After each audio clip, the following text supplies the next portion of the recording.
Sementara kita lagi rehat, saya searching di Google bang, dapatlah satu villa. Dapat satu villa yang menurut saya sih memang kayaknya jauh banget ya, karena kita butuh waktu kurang lebih 2 jam, 1 jam 57 menit kalau di Maps. Di daerah mana tuh? Ya ternyata setelah kita tahu ada di Gunung Salak. Villanya? Iya.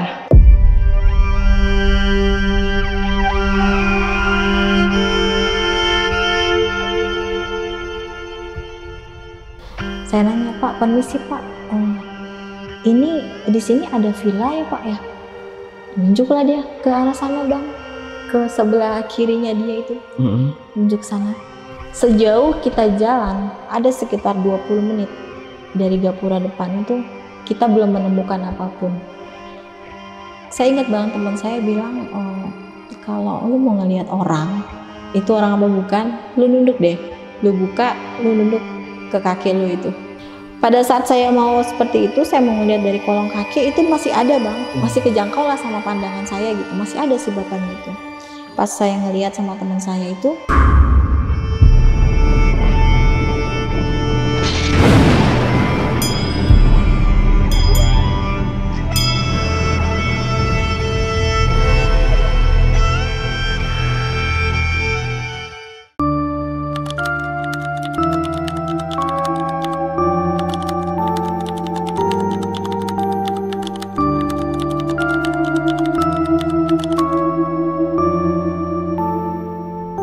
halo teman-teman, malam ini bakal ada cerita dari seseorang yang ngalamin kejadian horor ketika dia ini survei villa di daerah Gunung Salak.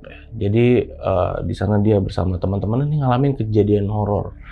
Tapi sebelumnya kenalan dulu sama orangnya. Di sebelah gue udah ada Umi Miska. Halo Umi. halo, assalamualaikum abang. Thank you Umi ya udah datang ke sini. Terima kasih banget udah diundang juga.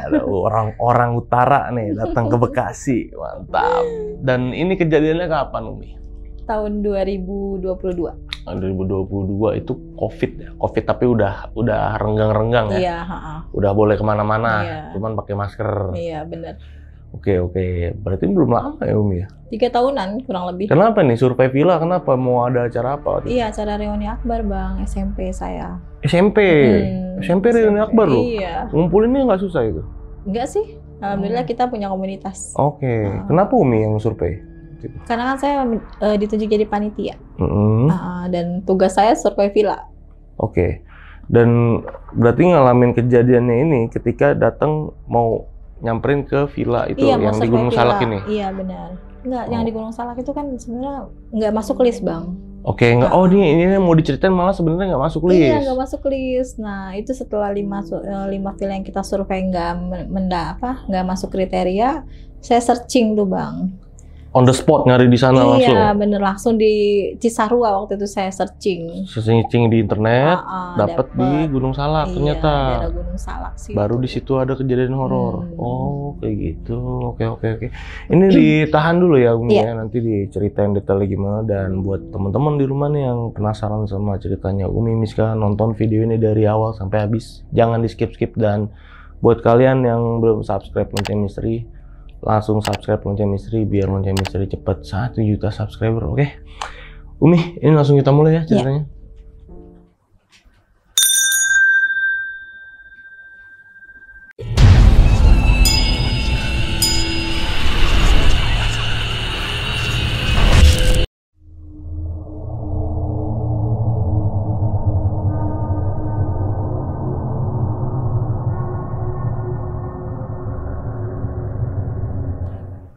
Ceritanya tuh tahun 2022 ya bang ya. Pada saat itu sekolah saya mau ngadain acara reuni akbar lah pada saat itu. Oke. Jadi saya tuh dipilih jadi panitia. Dan pada saat itu saya tugasnya tuh harus survei villa. Dan acara tuh seminggu lagi bang. Seminggu lagi mau acara dan menurut saya deadline banget lah. Hari itu kita pergi survei sama 2 orang teman saya. Satu bawa mobil, satu teman saya perempuan, dan keponakan saya mau ikut. Yaudah saya ajak 3 orang ponakan saya. Jadi kita berenam berangkat bang survei. Jadi pertama kali tuh kita survei di villa di daerah Cilember bang. Cilember. Di Cilember itu. Di situ bagus sih villanya, cuma kayak nggak masuk kriteria deh. Setelah saya diskusi sama teman saya, nggak masuk kriteria.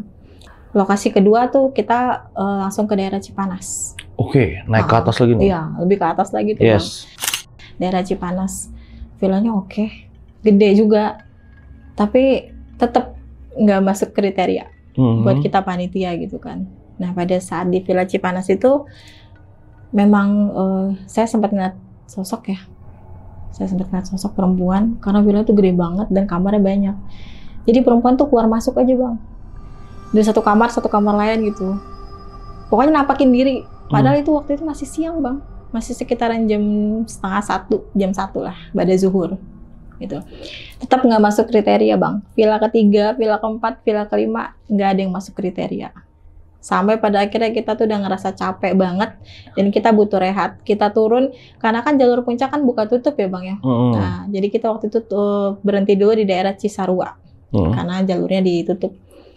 Dan pada saat itu saya berpikir kalau saya nggak dapat hari ini villa, makan waktu lagi bang, karena waktunya deadline banget kan. Jadi saya ngoyo nih sama teman saya, hari ini harus dapat villa. Tapi kata teman saya, udah habis nih list kita villanya, mau kemana lagi gitu kan. Udah nanti gue cari-cari searching dulu deh di Google. Sementara kita lagi rehat, saya searching di Google bang. Dapatlah satu villa. Dapat satu villa yang menurut saya sih memang kayaknya jauh banget ya. Karena kita butuh waktu kurang lebih 2 jam. 1 jam 57 menit kalau di Maps. Di daerah mana itu? Ya ternyata setelah kita tahu ada di Gunung Salak. Villanya? Iya. Itu iya dong, jauh dong. Iya jauh banget kan bang, makanya. Pokoknya estimasi perjalanan sesuai Maps itu 1 jam 57 menit. Tapi kurang lebih 2 jam lah ya gitu. Teman saya tuh nggak ada yang setuju bang. Oh akhirnya ini ke villa yang itu ya? Nggak ada yang setuju ya? Karena apa? Posisi udah jam 5, udah jam 5 sore. Nggak mungkin dong kita mau lanjut ke atas gitu. Tapi bang pada saat itu kita nggak tahu nih kalau posisi itu ada di Gunung Salak. Villa ini. Saya cuma ngeliat aja waktu itu jalan apa gitu ya. Saya lupa nama jalannya, cuma ternyata tuh ada di Gunung Salak gitu.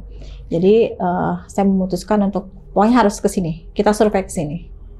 Pada akhirnya kita berangkat ke sana. Nah pada saat kita udah perjalanan ke sana itu ternyata 3 jam tuh nggak nyampe-nyampe bang. Oke. Sampai kita itu udah di sekitar jam-jam 7:30 tuh belum nyampe bang. 7:30 malam belum nyampe. Saya ngeliat posisi ponakan saya udah mabuk, udah kecapean dan mual-mual juga. Akhirnya kita nemuin satu warung kecil banget, dan emang di situ nggak ada apa-apa sih, nggak ada pemukiman apapun, hanya warung itu aja.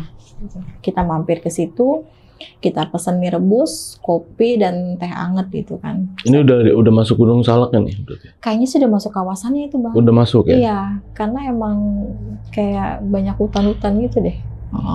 Rimbun juga ya kan. Terus saya tanya nih sama si ibu setelah kita pesen mie rebus, kopi sama teh. Saya tanya sama si ibu, ibu mohon maaf, saya nunjukin handphone saya. Ini villa ini ada ya bu ya di sini gitu kan? Di sebelah mana ya arahnya gitu kan? Di atas banyak villa gitu, katanya si ibu. Tapi ada villanya di sini mah banyak villa, kata si ibu gitu. Oh gitu ya bu. Pokoknya ikutin aja jalan gitu. Oh ya udah. Akhirnya saya ngasih tahu ke teman saya, ada kata si ibu nih villanya di sini. Pokoknya ikutin aja jalan ini. Ya udah. Setelah kita udah makan mie, udah minum kopi, minum teh, kita ngelanjutin perjalanan nih bang ke atas. Saya ngelihat selama perjalanan kok jalanannya makin kecil ya. Dan berbatuan bang, batu-batu kecil-kecil gitu. Dan kabut udah mulai turun. Tapi saya berpikir saat itu, ini kita di mana sih? Kok sampai ada kabut setebal ini gitu? Lama-lama tuh kabutnya tebal bang. Nah, tapi kita tetap tuh ngelanjutin perjalanan. Jalanan naik, mengecil, terus bebatuan. Pada saat kita jalan, teman saya ngelihat seseorang lagi duduk. Dia tuh duduknya posisi tuh kayak ngegantung gitu deh bang. Jadi dia kayak duduk, kakinya kayak ngegantung gitu. Dan itu kena sorotan lampu mobil kan. Oke. Dari samping dia. Waktu itu yang kita lihat sih pakai baju, dibilang putih sih nggak putih ya bang, kayak krem-krem gitu. Intinya warna terang lah ya, nggak warna gelap, warna terang. Teman saya bilang gini, itu ada orang. Coba kita tanya aja, arah villanya tuh kemana gitu. Ketika kita mau turun dari mobil, Tiba-tiba saya dengar ponakan saya di belakang ngomong gini, Bang. Itu bukan orang. Mana ada orang di tempat kayak gini, di tempat seperti ini gitu ponakan saya. Saya tuh kaget, Bang, ngedengar ponakan saya ngomong kayak gitu. Saya langsung balik badan. Saya sempat cari handphone saya senterin. Posisi ponakan saya tuh duduknya kayak gini, Bang. Dan ini kaku banget, tapi tatapannya tuh ke depan aja, kayak kosong gitu tatapannya. Tapi dia ngomong gitu. Saya langsung, kok kayak gini ya gitu. Akhirnya saya langsung keluar dari mobil. Teman saya bilang gini, wah jaringan gue mati nih, nggak ada jaringan internet nih gitu kan. Saya ngeliat handphone saya juga nggak ada, sinyal hilang, Bang. Dan Maps itu udah nggak berfungsi lagi, udah nggak jalan lagi. Ketika kita ngeliat orang itu udah nggak ada. Hilang, Bang. Tapi saya kepikiran sama ponakan saya langsung ke samping, saya buka pintu belakang, saya pegang ponakan saya. Dan seluruh badannya ini dingin, Bang. Kan dia pakai hijab. Itu tuh hijab itu dingin banget, kayak tembus gitu. Saya pegang ini ya tuh dingin banget, kerasa dingin banget. Saya pikir mungkin karena AC mobil atau hawa dari di sini ya gitu ya. Dingin. Terus pas saya pegang ini, ponakan saya bilang, Tante Miska, ini Aeng berat banget gitu. Dan pada saat dia ngomong seperti itu, saya yakin itu ponakan saya.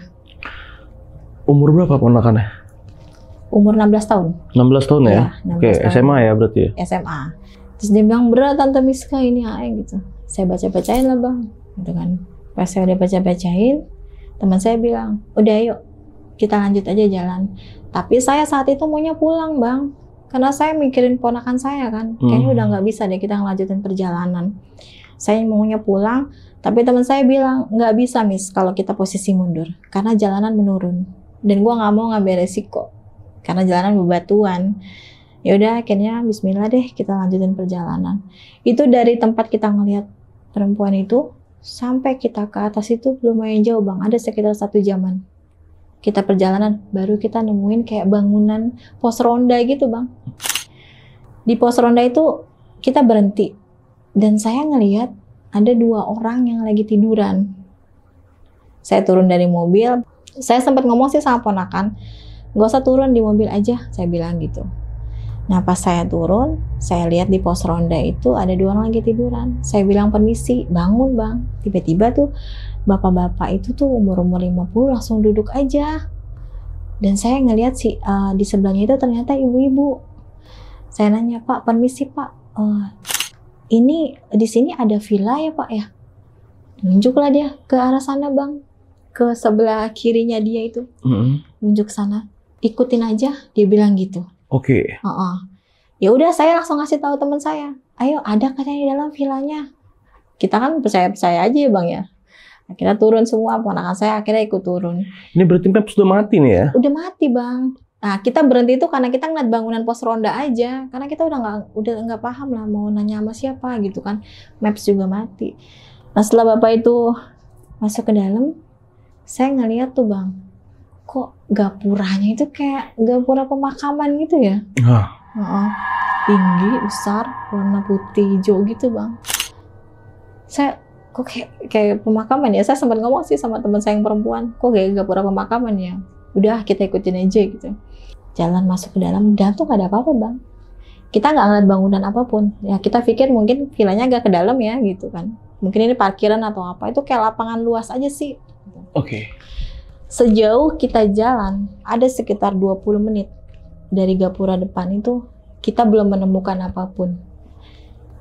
Kecuali kolam renang yang kosong. Sebelah kanan kita itu kolamnya gede banget dan dalam. Tapi nggak ada airnya. Kita sempat ngeliat ke situ Bang, nggak ada airnya, kosong. Tapi si bapak tuh terus aja jalan ke arah kiri. Jalan aja terus ke arah kiri. Kok jalannya cepat banget ya? Saya berpikir gitu, kok jalannya cepat banget ya gitu kan. Akhirnya saya ikutin, kita masih ngikutin tuh Bang, ngikutin. Saya ngeliat di situ ponakan saya emang udah semakin capek banget gitu kan, dan teman saya yang perempuan juga kayak udah nggak ini. Akhirnya saya tetap ngikutin. Saya ikutin sama teman saya yang bawa mobil itu. Kok semakin cepat langkah si bapak itu gitu, saya nggak kejangkau Bang. Padahal saya sudah berusaha gitu kan, dan itu emang jalanan itu agak naik Bang. Ya, kita pikir mungkin villanya di atas, tapi teman saya langsung megang ini saya. Kayaknya ada yang nggak beres deh. Ini bukan tempat biasa deh. Udah ayo kita pulang gitu. Dengan ekspresi mukanya gitu kan. Ayo kita pulang pokoknya. Enggak, gue penasaran. Gue penasaran banget. Itu si bapak kok jalannya cepet banget gitu. Saya kejar bang. Saya lari kecil nih bang. Saya sendiri. Saya kejar semakin jauh bang. Aduh saya udah gak kuat banget. Saya sempat berhenti. Teman saya nyusulin. Miss, ini udah aneh banget dah. Ini bukan tempat biasa lah ini. Ayo udah kita pulang gitu kan. Udah saking paniknya. Tapi saya saat itu berpikir enggak.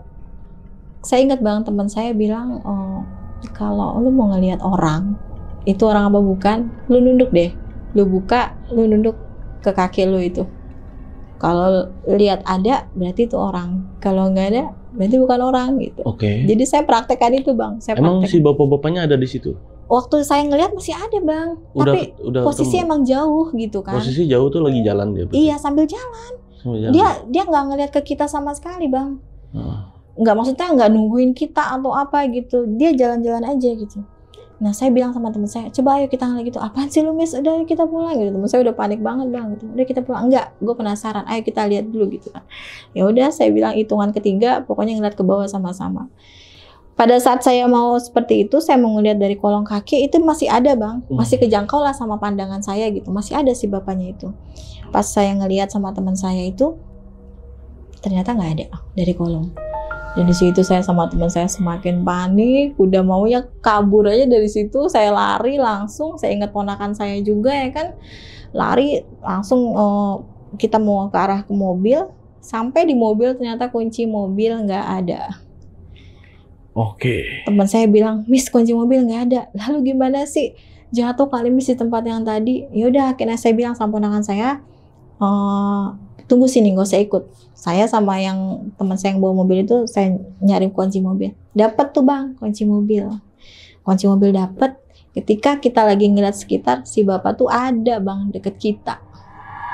Dia lagi ngeliatin kita aja dengan ekspresi yang biasa aja, nggak nanya nggak apa. Kan makin aneh bang. Ya udah saya langsung berpikir ini bukan orang deh. Saya langsung berpikir seperti itu. Aneh banget. Udah saya langsung sama teman saya langsung lari menuju ke mobil. Sampai di mobil, buka pintu mobil, kita masuk semua, kita tenangin diri di dalam.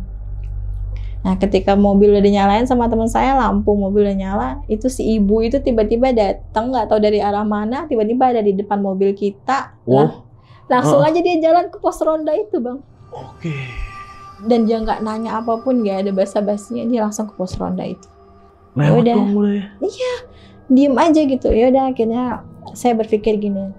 Terus terang saya takut pada saat itu ya bang ya, gimana ya perjalanan pulang nih, takutnya ada gangguan lagi. Saya berpikir saya harus nyetel salawat nih selama perjalanan. Ya udah di dalam mobil itu saya setel salawat sampai perjalanan pulang. Alhamdulillah sih nggak ada gangguan apapun. Sampai di rumah, ya udah besokannya saya dapat kabar dari kakak saya kalau ponakan saya sakit demam tinggi. Saya dikabarin, Miss, si Aeng sakit nih Miss, badannya panas banget gitu kan. Karena saya khawatir ya bang ya, ini anak gue kenapa nih, kata kakak saya, habis ikut survei sama lu nih sakit gitu kan. Karena saya juga khawatir, saya datangin kan ke rumah kakak saya itu, saya jenguk di sana, emang badannya panas banget. Terus dia sempat bilang kayak gini, Tante Miska, kayaknya dia ikut deh sama Aeng di sini gitu kan. Enggak ada apa-apa. Ikut, soalnya badan Aeng pada sakit, terus berat banget nih badan Aeng. Enggak, insya Allah nggak ada apa-apa. Saya bilang gitu. Ya udah dari situ saya tetap pantau sih. Besok-besoknya nggak ada kejadian apapun sih. Jadi ponakan saya ya cuma panas-panas biasa aja. Oke. Jadi pas diikutin kakek, pas lagi di sana ya, ngikutin kakek-kakek, terus kelihatan dari jauh kakek-kakeknya temen nyusulin, terus ngajak temen nih ngeliat dari kolong kaki. Iya, gitu. iya bang. Karena saya ingat tuh teman saya bilang kayak gitu. Ternyata tuh. Dari kolong kaki nggak ada. Nggak ada. Pas dilihat lagi ada. Iya, gitu. Udah kita langsung lari tuh bang. Lari, nggak tahu kunci mobil pakai cara jatuh. Kayak cara jatuh lagi ya. Iya makanya. Ya udah terus pas kita balik itu ngambil kunci mobil. Ada lagi si bapak deket kita. Padahal jaraknya jauh loh bang. Ngeliatin doang ya berarti? Iya, ngeliatin aja. Setelannya gimana sih bawa banyak? Pakai masih celana. inget nggak? Wah, inget banget bang. Pakai celana tuh kayak buntung ya bang. Nggak panjang, nggak pendek lah gitu. Terus kayak pakai baju tuh, bajunya lengan panjang. Tapi kancingnya hanya ada beberapa gitu, kayak baju-baju karate atau apa gitu ya bang ya. Oke. Ininya tuh longgar gitu, goloh gitu. Oh.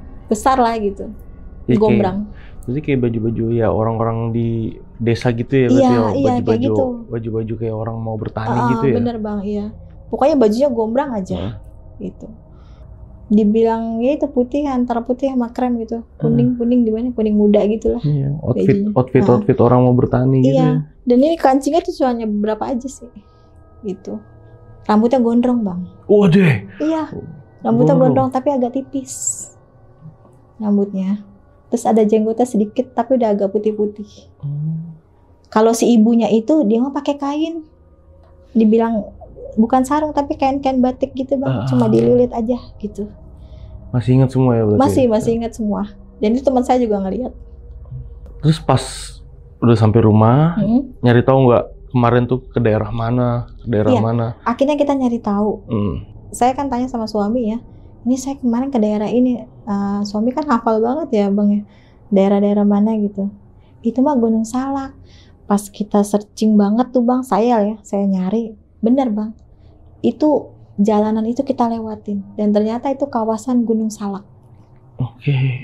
Dan villa itu emang nggak ada bang villa itu bang. Itu udah naik ke Gunung Salak ya berarti? Udah, itu mah udah jalur pendakian bang. Udah jalur pendakian ya?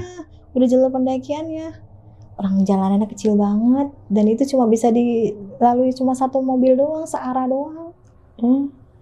Batu-batu gitu, makanya Masya Allah gitu, kita masih selamat bang. Arah pulang tuh masih selamat. Ini ngeri ya? Kok bisa nyasar ke situ? Iya bang, ya Allah. Kok maps gimana ya, saya searching satu villa itu saya pikir ada gitu kan. Ini unik ya, maksudnya lihat dari kolong nih ya, dari kolong unik nih, ada nih berarti. Kok saya bisa kepikiran gitu?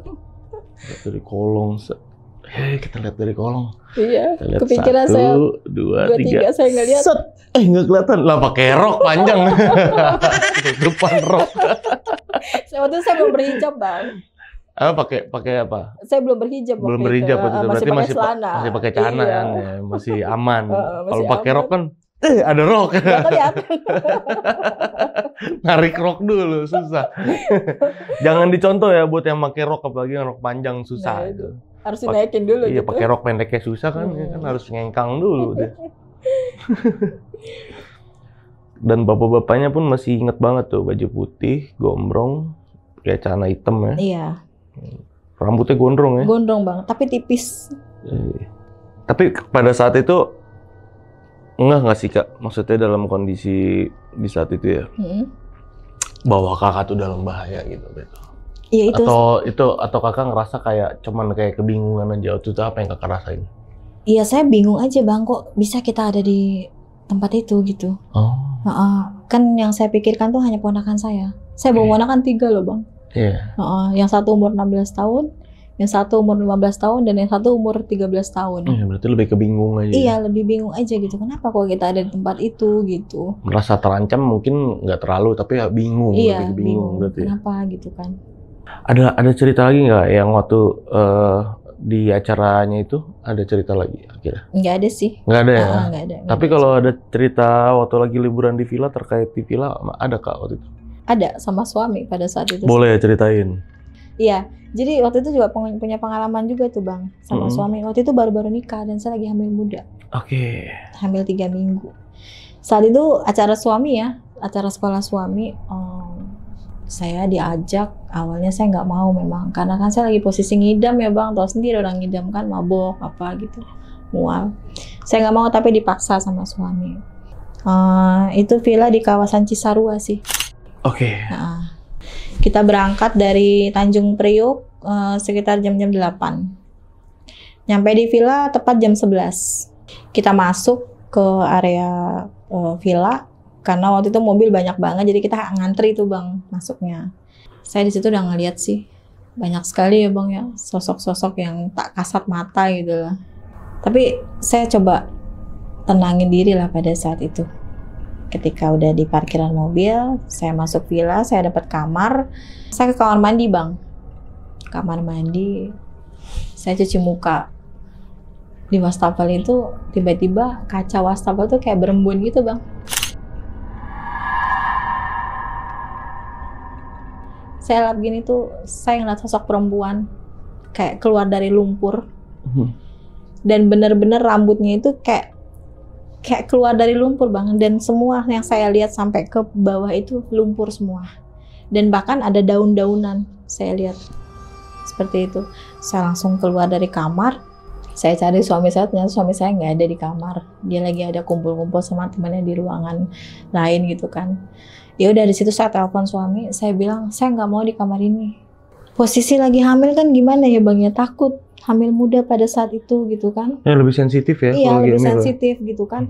Saya bilang saya nggak mau, pokoknya saya mau pulang. Jadi malam itu tuh saya inginnya pulang aja, Bang, gitu. Suami bilang nggak bisa dong kita pulang, kita baru sampai gitu, kata suami. Nanti lah kita pulangnya gitu. Ya udah, akhirnya malam itu saya ditemenin sama suami tidur sampai saya tertidur. Besok paginya itu hari Jumat ya, Bang. Acara kan Sabtu Minggu ya. Nah, Sabtu pagi saya dapat telepon dari abang saya. Kalau ponakan saya meninggal. Jadi mau nggak mau saya harus datang dong, Bang. Saya bilang aja sama suami, memang harus pulang. Ini ponakan saya meninggal gitu. Mau nggak mau kita pulang. Oke. Nah, Sabtu pagi itu kita pulang. Akhirnya suami ngerelain lah acaranya dilepas dulu gitu kan. Kita pulang ke Priok. Sampai di Priok itu jam-jam 10 pagi. Kita langsung ke rumah kakak saya, abang saya. Pemakamannya habis zuhur. Nah, sorenya ternyata dompet suami saya ketinggalan di villa itu dan mengharuskan untuk balik memang. Terus balik lagi, tapi pada saat itu saya nggak mau ikut. Saya bilang saya nggak mau ikut, saya nggak mau di villa itu lagi, saya nggak mau bermalam. Saya tahu villa itu serem, saya bilang gitu. Nggak harus ikut, orang kita nggak bermalam, cuma ngambil dompet Abi doang gitu, dia bilang. Ya udah, akhirnya saya ikut, Bang, karena dia bilang kan katanya cuma ngambil dompet aja. Saya ikut, nyampe sana kok lama banget saya nunggu di mobil, Bang. Saya di mobil nih, perjalanan ke sana sampai di villa, saya di dalam mobil, suami saya langsung ngambil dompet ke dalam. Namanya bete banget di dalam mobil ya, Bang. Saya keluar gitu kan. Keluar. Orang hamil kan, mohon maaf ya, Bang, kayak banyak ngeludah ya, Bang ya. Saya ngeludah lah pada saat itu di sebuah kolam. Nggak tahu kolam apa itu, Bang. Kolam ikan bukan, tapi gede banget gitu. Kalau dibilang kolam mandi juga bukan gitu. Karena emang udah kotor airnya. Saya ngeludah lah di sebelah kolam situ. Ternyata ludah saya jadi malapetaka, Bang. Oke. Setelah nggak lama suami saya datang, kita langsung pulang, memang nggak bermalam di situ. Langsung pulang. Besoknya, Bang, saya sama suami berantem. Nggak jelas berantemnya apa. Selama 4 hari berturut-turut rumah tangga saya tuh panas. Ada aja yang saya cari kesalahannya, suami saya cari kesalahannya gitu. Berantem lah intinya. Berarti sama-sama nyari kesalahan. Iya, 4 hari itu berantem terus, Bang. Jadi pada saat itu saya tuh ngerasa badan saya panas. Dan saya ngeliat suami saya tuh benci banget, Bang. Benci banget. Dan ada aja gitu hal-hal yang membuat saya ingin ribut sama dia. Udah gitu, saya ngerasa kayak ada banyak orang gitu yang ngikutin saya, entah perempuan, entah kakek-kakek, karena saya sering ngelihat gitu sosok-sosok itu, dan itu membuat saya semakin emosi dan ingin marah-marah, tapi kan nggak mungkin saya marah-marah sama manusia, sama yang nggak kelihatan mata gitu, Bang, bukan manusia. Saya sempat curhat ke temen gitu, terus temen bilang, coba deh, lu ada ngelakuin apa di villa itu gitu kan. Soalnya kan dari kejadian lu pulang dari villa, iya sih gitu kan. Terus kata temen, coba deh diinget-inget ada apa gitu kan. Saya inget-inget, Bang. Oh iya, saya sempat ngeludah di villa itu. Akhirnya saya ke situ dan memang ditemuin sama penunggu villa. Ini posisi saya tuh waktu itu udah keluar darah juga ya, Bang ya. Kayak mau keguguran, ngeflek gitu. Makanya suami khawatir. Jadi kita datang lagi ke villa itu, kita cari tahu, dan penjaga villanya ternyata tahu kalau penunggu di situ nggak suka Oke, ini akhirnya balik lagi ke sana. Iya, kita Karena balik lagi ke villa. udah nyadar nih, ini banyak ada yang nggak beres sama kita nih berdua. Iya. Balik lagi ke sana, terus penjaga Mbak ketemu penjaga villa langsung. Villa, ngomong apa penjaga villanya gitu? Ternyata penjaga villa itu kayak orang-orang bisa gitu loh, Bang. Dia ngomong apa waktu itu? Iya, dia bilang gini, emang ngelakuin apa Neng di sini gitu kan? Enggak sih, Bah, soalnya saya waktu itu saya ingat aja saya ngeludah di sini gitu kan. Aduh, jangan ngeludah di sini gitu kan. Dibilangnya pada saat itu katanya di situ ada kerajaan jin. Gitu, Bang. Info dari penunggu villanya. Ngeludahnya di mana gitu. Saya dikasih tahu, saya ngeludah di sini, Bah, gitu kan. Si Abah mah bilang katanya masih ada ludah saya. Padahal pas secara kasat mata kan udah nggak ada, Bang. Udah kering, udah 4 hari ya kan. Tapi dia katanya masih ada. Diambil lah. Dilubangin tuh, Bang, rumputnya itu. Diambil katanya. Ini dicampurin air. Dicampurin air yang udah ada doanya. Mudah-mudahan setelah ini kamu sembuh. Ya udah, akhirnya setelah si Abang ngasih tahu itu air rumputnya itu dimasukin ke air doa, saya suruh minum airnya itu. Ya setelah itu saya minum, ya alhamdulillah sih nggak ada apa-apa gitu. Udah aman nih berarti ya setelah minum itu ya. Tapi pada akhirnya saya keguguran, Bang. Oh iya? Iya, keguguran. Karena kan riskan banget itu, usia 3 minggu kan. Akhirnya masih saya baru ya? Iya. Setelah memang saya sembuh, Bang. Sembuh dari gangguan-gangguan itu dan udah nggak ngerasa panas lagi atau apa. Tapi nggak lama saya keguguran. Dan saya harus lari ke rumah sakit. Memang harus dikiret. Udah nggak bisa tertolong lagi. Jadi memang mungkin ya Allah alam lah, Bang.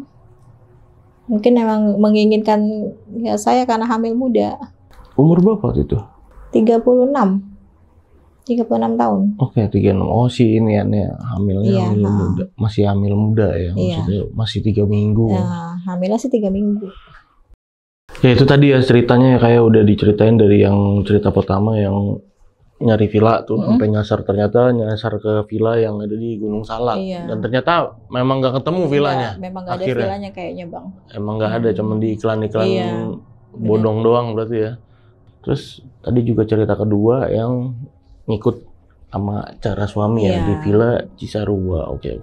Ini nextnya gimana nih Umi? Nanti misalnya mau nyari villa lagi, biasanya Umi tuh nyari villa lihat dari mananya dulu nih biasanya. Aduh, mendingan langsung ke TKP aja deh, Bang. Mendingan langsung. Kan sekarang banyak tuh dari online bisa kan, dari aplikasi. Iya sih. Kalau dilihat dari foto tuh Umi nyari yang gimana sih sekarang kalau dari Umi pribadi gitu ya? Kalau saya sih, menurut saya kalau nyari-nyari villa gitu mendingan langsung ke TKP yang memang udah ada informasinya, kita langsung cari. Berarti pengen surveinya, mendingan survei langsung gitu. Iya benar, Bang. Dibanding lihat di foto terus check out. Langsung kita pergi ke sana, aduh. Langsung aja datengin berarti. Kayaknya nggak lagi deh, Bang. Iya sih, kadang memang di foto sama kita datengin langsung beda banget. Nah itu, Abang pengalaman kayaknya. Pernah waktu itu, iya nyari villa buat acara temen rumah kita. Jadi kita acara tuh cuman ber-8 orang kan dikit kan, 8-9 orang. Dapat villa bagus di foto. Bagus villanya. Pas datang kita ke sana, wah masuk kebun teh. Jauh dalam. Terus pas datang, bro, gede banget. Ternyata gede banget, beda sama di foto. Di foto tuh memang minimalis. Memang kayaknya kayak kurang ngeh saya. Saya ini kayak kurang ngeh. Waktu itu kita nggak ada yang ngeh, itu tuh gede banget ternyata. Pas kita datang gede banget. Gila, gede banget, bener-bener gede dan udah kayak rumah hantu, bener-bener bau bangunan tua gitu. Lembab ya, Bang ya? Bau-bau bangunan tua kan beda ya? Iya. Kayak akhirnya nggak jadi diambil. Nggak jadilah. Untung aja kita survei dulu. Iya. Ya mendingan survei dulu. Iya, survei aja. Kalau banyak waktu mending survei. Oke, Umi, ini thank you banget ya udah nyeritain ini sama teman-teman di rumah dan sama saya juga. Makasih banget. Pokoknya lancar-lancar terus. Ya, sehat-sehat selalu ya. Dan yang udah nonton video ini dari awal sampai habis, gimana nih pendapat kalian? Tulis di kolom komentar. Kalau kalian suka sama video ini, jangan lupa di like videonya, dan buat yang mau cerita datang langsung ke sini. Itu caranya gampang, kalian tinggal klik link di deskripsi di bawah video ini ya. Ya, di akhir video ini gue Gilang izin pamit. Umi juga izin pamit. Wassalamualaikum warahmatullahi wabarakatuh.